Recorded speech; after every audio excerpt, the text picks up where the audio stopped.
J'ai pas à ressembler à une femme. Je suis une femme. Très vite, j'ai commencé à observer toutes les femmes que je croisais. C'est devenu une obsession.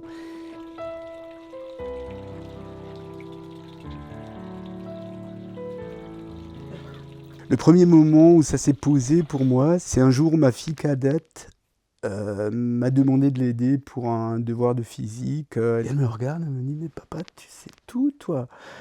Et j'ai dit: «Bah non, écoute, franchement, je sais beaucoup de choses, oui, d'accord, mais il y a une chose que je saurai jamais, c'est comment fonctionnent les femmes». Et ça a été le point de départ. J'étais mûr à ce moment-là pour laisser remonter en moi tout ce que j'avais enfoui au fond de moi pendant toutes ces années. Et c'est à partir de là que j'ai laissé s'exprimer ma féminité. Une expérience d'abord. À chaque étape de cette remontée lente, je me sentais de mieux en mieux, de plus en plus moi-même. Une transition, bah voilà, déjà dans le terme, transitionner. C'est pas un changement brutal, c'est aller d'un état vers un autre. Et c'est passé sur un chemin long et chaotique par moments, et c'est surtout arriver à franchir toutes ces étapes avec succès, parce que c'est jamais gagné. Et il y en a où c'est vraiment hyper difficile. La première, c'est le coming in, c'est s'avouer à soi-même que je suis une femme. Il y a toutes les premières fois, la première fois dans la rue. J'étais attifé avec des collants bleus électriques, une petite jupette en jeans, et puis avec ma calvitie encore derrière, j'avais presque pas de cheveux, quoi. Et j'étais dans ma bagnole avec les genoux qui tremblent, comme si tu vas monter sur une scène de théâtre où il y a 10 000 personnes de l'autre côté, quoi.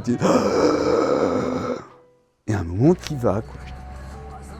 Je demande à la serveuse, ça vous dérange pas que je sois comme ça? Non, moi j'ai pas de souci, mais vous savez, l'important c'est que vous l'assumiez. Et moi, ça m'a collé une banane, comme ça je suis sorti de là avec un sourire jusqu'aux oreilles. Et c'est là que j'ai compris que le regard des autres dépend de comment tu te sens toi-même. Ça c'est le vrai coming in, tu vois, où voilà, bah oui, d'accord, j'ai envie de vivre comme ça.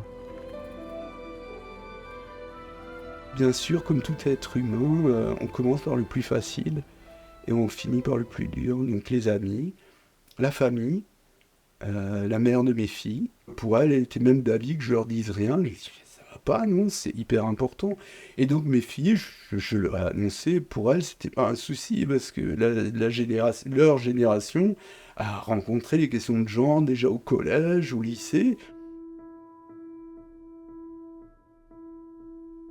Le seul souci qu'elles avaient, c'était que j'étais leur papa, quoi. Et donc ça s'est discuté tout simplement, que au lieu d'être un papa, je pouvais être aussi une papa. Et le plus dur qui restait, bien sûr, c'est mes parents. Et waouh, ça a été l'enfer, quoi. 2 heures de pleurs. Pour eux, c'est simplement inconcevable, contre nature. C'est contre nature. À ce moment-là, pour la première fois, j'ai senti du rejet de ma personne. Et ils avaient donné la vie à un enfant, et ils l'avaient modelé à l'image qui devait leur correspondre, et impossible de sortir de ce schéma. Et au bout de 2 heures, tu vois, où j'ai tenu bon, mon père a une superbe belle parole en disant que malgré tout, s'ils peuvent pas ni comprendre ni accepter, je resterai quand même toujours leur enfant. Et à ce moment-là, ma mère a craqué. Moi qui ai toujours voulu une fille, et ben maintenant j'en ai une. On arrive, hein? 1 heure et demie. Voilà, à tout à l'heure. Maman!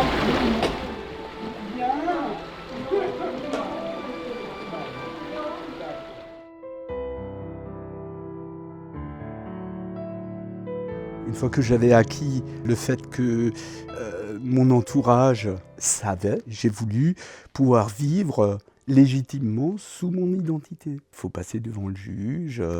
Et la procureure, cette grosse maline, elle n'a pas pu s'empêcher à un moment de dire oui, mais voilà, on a bien étudié votre dossier, fait que vous ne présentez aucun certificat médical, aucune démarche, comment se fait-il? Alors je dis, bah écoutez, vous devez savoir comme moi qu'il y a une loi qui est sortie qui dit que non, on n'a pas besoin. Moi, bien sûr que j'ai entamé des démarches médicales pour ma transition.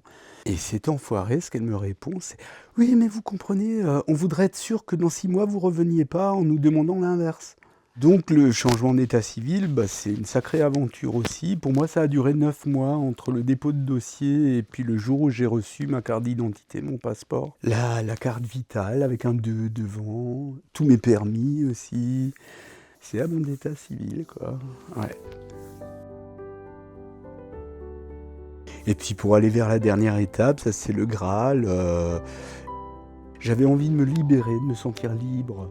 Et le 13 septembre, j'ai enfin pu me faire opérer et vivre cette magie où au moment du réveil, bah enfin, je me sens plus légère, quoi.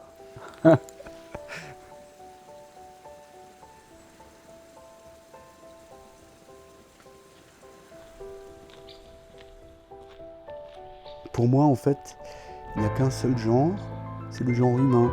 Mais il se décline d'autant de manières qu'il y a d'individus.